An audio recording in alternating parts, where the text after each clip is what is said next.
How's it going, guys? Joseph here with some notes on style. Today's style notes are going to be about the German Army Trainer. The German Army Trainer, or GATS as they are referred to in the sneaker world, or also known by their original name, pardon the poor German, but the Bundeswehr Sportschuhe Halle, an icon of both high fashion and yet to many Europeans not much different from an American Converse. Their origins in manufacturing come from the German military standard issue from the 1970s and 80s. So because of that, they can be found quite cheaply in a lot of European vintage and surplus stores. They were considered European utilitarian basic. They were cheaply produced, manufactured in large quantities, and could be available anywhere from 20 to now probably closer to $50 at most European Army surplus stores. Like so many classics and icons, their design becomes nearly public domain as there are so many derivatives and replicas over the years that the German Army Trainer's origins end up being surprisingly vague and contradictory. Yet their story somehow perfectly represents a notorious bit of classic sneaker lore,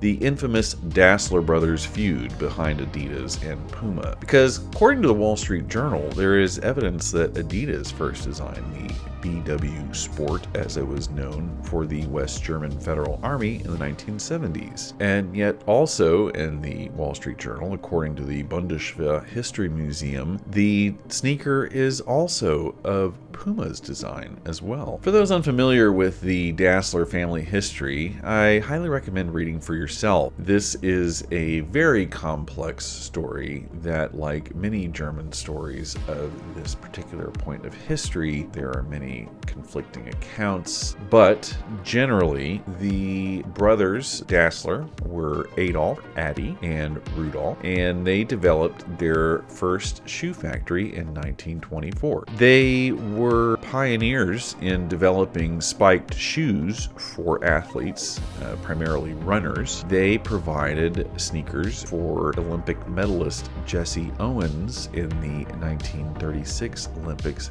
held in Germany. The brothers were also members of the Nazi Party, having joined in 1933. There are conflicting reports of Rudolf being the more enthusiastic Nazi supporter, or Adi joining in the hopes of getting contracts to supply future generations of Aryan Hitler youth. Whatever the actual truth was, history, and especially German history from this time, could obviously be very complex. Much like Volkswagen, Coco Chanel, or Hugo Boss, Nazi support during a fascist regime varies from wartime appropriation to enthusiastic support. But as we all know, sometimes patriotism can be a murky path toward political extremism. Ultimately, as the war ended, the pressures on the Dassler brothers came to a head at the denazification war tribunals when they were deep in their own defense,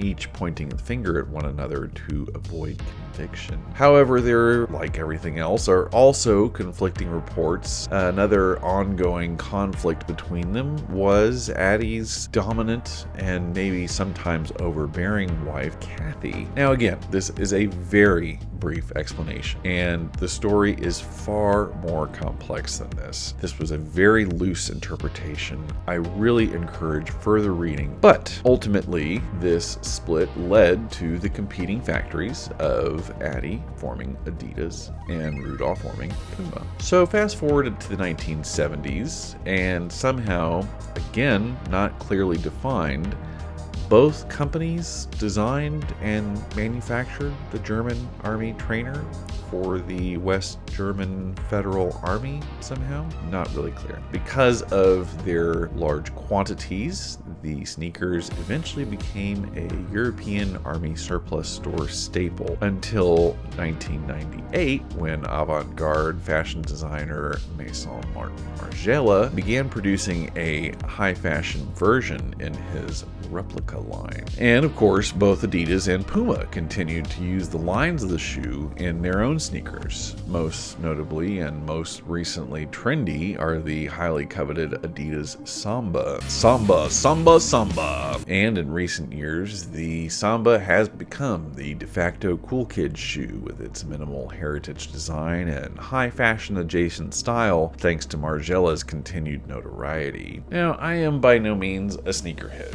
I actually like very neutral sneaker classics like Converse Chucks or what are those Vans slip-ons or some plain Nikes. So the German Army trainers kind of fall in line with a generic clean sneaker style. I like common projects, but I could not justify spending the cash. Seeing as how they kind of came in and out of fashion, kind of glad I didn't. There's so many German Army trainer ripoffs and reinterpretations that I felt like I could easily find something in the same vein without the price tag or the trendy Adidas connotations. Recently, when I was browsing H&M's website, I came across these bad boys for 37 bucks. You cannot really find the original German Army trainer this cheap.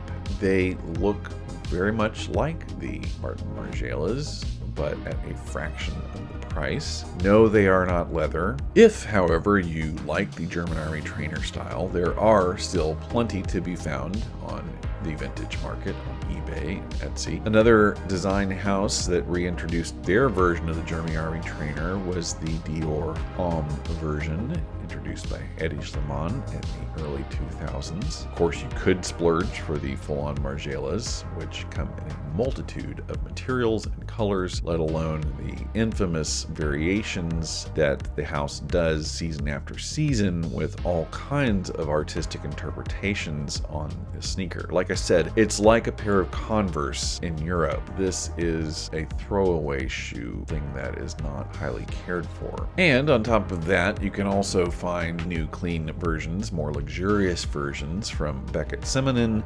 Svensson, Cole Haan, Universal Surplus, and of course Puma and Adidas do their own versions from time to time. Or another is Onitsuka Tigers. Some of the common reoccurring traits of the German Army trainer are the distinctive brown gum sole and then the touch of suede at the toe, much like Nike's Air Force One. The lines of this suede piecing really define the characteristics of this shoe, and especially now with wider leg pants and jeans, this little bit of suede poking out at the bottom of your trousers is that kind of signifier of the trend. Because of its utilitarian background and its kind of surplus associations, on top of that, their neutral cream, white, gray, and brown color palette is in and of itself a mishmash of neutrals,